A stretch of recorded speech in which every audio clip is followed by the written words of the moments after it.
Kasaragod ചട്ടഞ്ചാലിൽ hotel വ്യാപാരിയുടെ വീട്ടിൽ നിന്നും കഞ്ചാവ് കണ്ടെടുത്ത കേസിൽ പങ്കാളി അറസ്റ്റിൽ. സമീറിനെയാണ് മേൽപ്പറമ്പ് പോലീസ് അറസ്റ്റ് ചെയ്തത്. ഒളിവിൽ പോയ ഇയാളുടെ സഹോദരൻ മുനീറിനായി പോലീസ് ഊർജിതമായ അന്വേഷണം നടത്തി വരികയാണ്.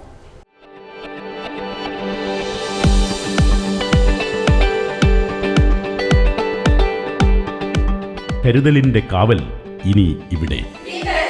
വിൻടച്ച് multi specialty hospital, Kasaragod.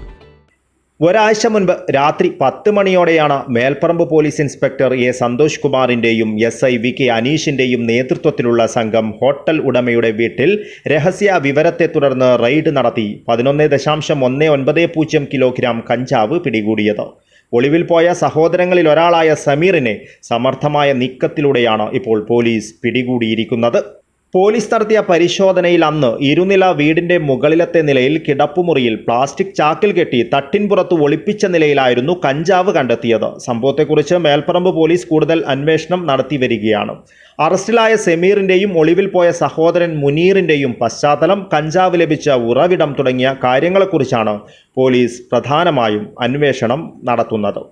News bureau, Kasaragod.